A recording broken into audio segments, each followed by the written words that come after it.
Hello, hello, hello. Um, I guess what should I say? How are we celebrating squad? Should we say happy with love, Megan Eve? I really feel like this is the precipice of something amazing. I feel like this is something grand and consequential. There really is no going back. This is go time. So I'm honestly very excited. It feels like Christmas Eve to me, and I'm sure it does to millions of us all over the world.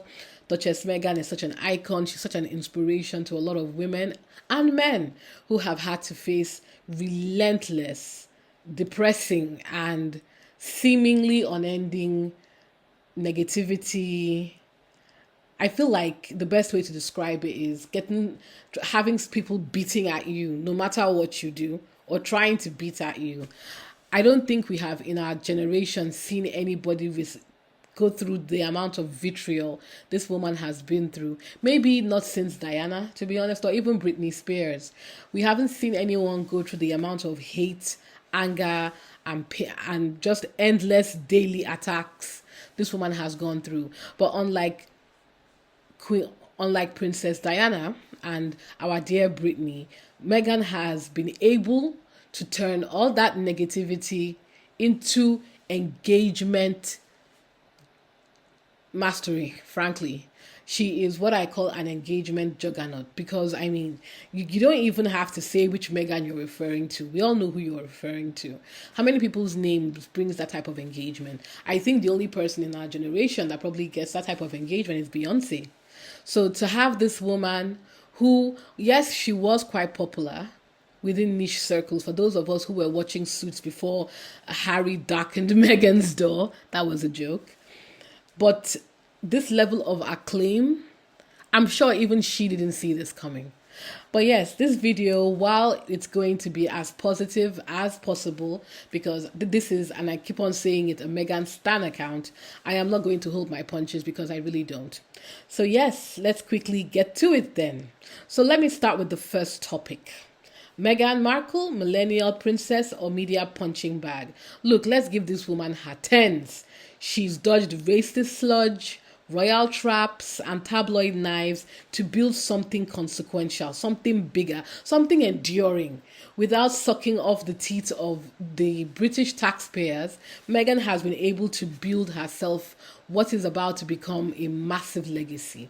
Please let us not get it twisted. Meghan is about to be an international icon. She is about to be someone many royal women and men, and even those in those circles will look up to either with resentment or with admiration because she is the first royal I can think of, and I'm happy to be corrected here, the first global royal from UK and Western Europe that has been able to escape the disgusting, suffocating clutches of the royal playbook and establish herself as an entrepreneur, a businesswoman, and a founder. Is absolutely fantastic. Now, unfortunately, what we are about to discuss is not a fairy tale, but I would like to look at it as a middle finger to the old guard. So buckle up. Here's why she's our icon, the icon that we deserve, frankly, shredding the crown's playbook and showing us how it's possible to win anyway, no matter what. Now, I'll give a quick recap for those of you who are living under a rock. And for those of us who have forgotten how much joy she used to bring to us, frankly. On May 2018, Meghan wed Harry and the world was swooning. 2 years later, they ditched the firm. January 2020, they peaced out and said no more bowing to a dusty, outdated, racist, and honestly abusive throne. The royals, of course, they were pissed. How dare you? How dare you walk away from this so-called privileged lifestyle? How dare you turn your back to centuries of pomp, circumstance, exploitation, colonization, slavery, extortion, fraud, frankly, and theft. How dare you? The tabloids, oh my goodness, the tabloids. You would think Meghan had personally slept with all their husbands because I am very embarrassed to say a large number of them are women. who should know better, who should be doing better, but here we are. And why? Why did this happen? She didn't just leave, mind you. She touched their script. No quiet exile, no groveling, no begging, no losing her dignity. Instead, she quietly left. Oh, well, she left quietly, but they wouldn't let her go quietly, would they? Instead, what we've now got is we've got a $14 million mansion in Montecito, Netflix deals, multi-million-dollar Netflix deals, let me clarify, and Archwell, a global flex in my opinion. The crown is a sinking ship. I think we can all agree. The very idea of watching people whose sole contribution to this earth is, like I said, centuries of inherited wealth from the abuse, exploitation, theft, and destruction of civilizations.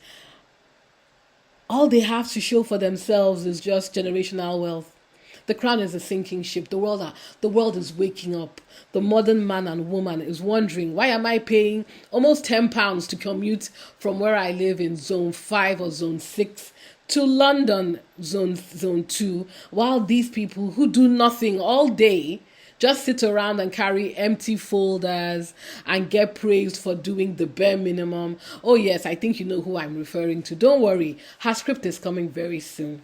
Anyway, when Meghan jumped and swam, the only person who I was very confident would be able to land on her 2 feet, and she took, and like a true princess in shining armor, took her husband, took her baby, and led them away from a life of misery, slavery, and frankly, punching bagism, if that's the real word we can use.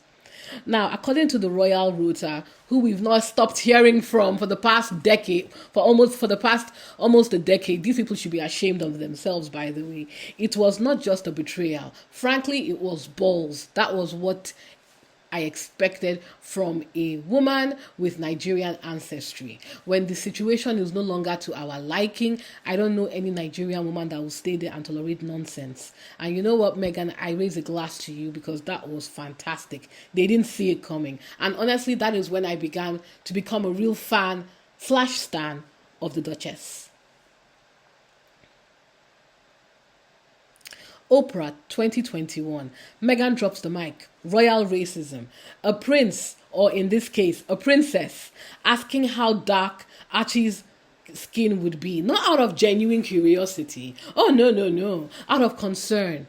Sir, madam, you are concerned about how dark a prince is going to be, you racist, disgusting people? Britain's press had a field day before that. Straight out of Compton slurs from the Daily Mail in 2016. She's biracial, she's bold, and they hated it, but she didn't fold. With the Invictus Games UN speeches, she kept it pushing, kept it swinging. As a woman who, let's be honest with ourselves, she was in her mid-30s when she married Harry, she was not a spring chicken. As a pregnant woman having what I personally think is offensively called a geriatric pregnancy, she tolerated abuse, bullying, allegations of bullying, and all that nonsense. But not once did we see Meghan fooled. No. They were hoping that they would break this woman. The racists wanted her to die. Let's keep it real. They want her to die. But Meghan said, nah, since you won't stop talking about me, since you won't stop lying about me, okay, I am going to take this unnecessary, unrealistic, unrelenting scrutiny you point at me and point it exactly where I want you to look. She built a stage instead. Fantastic. Archwell launched 2020. No crown cash. All hustle. All hustle, baby. Charity, podcast, Netflix bangers. Spotify's Archetypes 2022 hit, Dissecting Stereotypes, has included deals worth millions, zero palace handouts. She's not leaning on titles, contrary to what the clowns in the royal rota and the bitter bees and bitter men on social media would let you believe. She's cashing in on grit, and this is why Meghan is loved. She doesn't need you to babyfy her. She doesn't need you to applaud for her when she gives a speech or makes a pancake. Like I said, that's coming. She doesn't care about that. I'm not saying, I'm not going to be unrealistic here and say, obviously, she doesn't care about how she is perceived. She is a human being after all. But she doesn't give a damn what you think. When the British press was hoping that Meghan and Harry would be crawling and begging for help, they had no idea that Meghan took those contacts she had built in Hollywood over the years. Because she was a biracial woman, she appealed with great sympathy to black Hollywood. And contrary to the racist pieces of S in the British media and in Europe, black Americans are upwardly mobile. They are billionaires. Unlike the UK where you keep them down, black Americans have built billions of dollars of wealth. They have built industry. They are not new to this. They're not new to this at all. They're not new to the barriers, to the perceptions. This is not their first time having to fight this type of nonsense. They knew and they had our sisters back. Let's keep it real. If Harry had gone on his own without Meghan, he would have failed. Because let's be honest, I'm not saying that Harry is a fool. I'm not saying Harry deserves it. I'm saying that when you've been excessively babyfied by this industry, you are not able to stand on your own 2 feet. And that is the tragedy of the royal family, I think. This is how they make all of you fall in line, right? Everybody has to suck off that teat. Everybody in the royal family, right down to the British press. And the politicians, it's a disgrace. But let's keep it honest, right? The media's hate campaign isn't random. It's a calculated hit job. Why? Her success proves the crown is a fading relic. British tabloids are rabid attack dogs. The avocado farce. They skewered her for human rights abuses over toast, while Kate's avo fetish got a halo. Meghan made Kate cry, lie, shoved down her throat till she flipped it in 2021. She cried. Buzz News 2020, 20 headlines. Kate's bouquet thoughtful. Meghan's flower crowns deadly. Scripted, amplified, demonized, repeat. Then I'm sorry for pushing this in here. With the latest fiasco that we've seen with Blake Lively, using her platform and how she is perceived to almost destroy somebody's career, hoping he wouldn't fight back. People online and some of the tabloids slinging like cheap shots are daring to in any way, shape or form compare the hot mess that Blake has created for herself with Justin Baldoni to Meghan. And I keep wondering to myself, what is the correlation? I've seen people, it's fascinating how the right wingers who ironically are standing up for Justin Baldoni are the same people who bash Meghan. And they don't even see the irony in what they are doing. They don't see the irony of hurting the underdog to feed the power structure, to feed themselves. Pathetic people, right? And the funny thing here is, while this sexist, lazy smears to box Meghan as a villain, preposterous, she's forging empires while they're stuck on gossip. Pathetic. A large majority of these people will not be able to pay their bills without attacking Meghan. How pathetic is that? They need her to crash. Her rising beyond their leash screams irrelevance. Every venomous headline's a flailing grab her power, but she's still standing and it's killing them.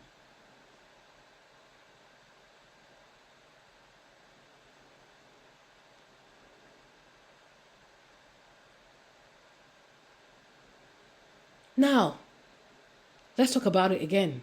Meghan is us, raw, relatable, raising Archie and Lilibeth in Cali. She's got kids singing to the dog, baking messes, not palace puppets. With love, Meghan, Netflix drops March 4th. You guys had better subscribe to Netflix and watch that show.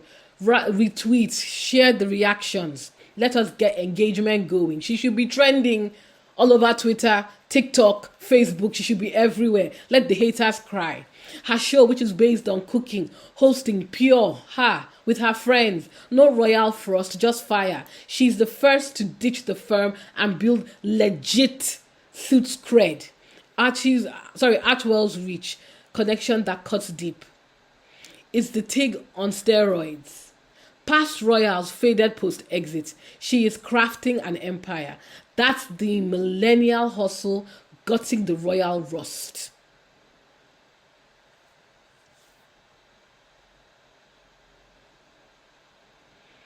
Now let's finish this. Why she's our princess. Meghan's our millennial princess. Bold, scarred,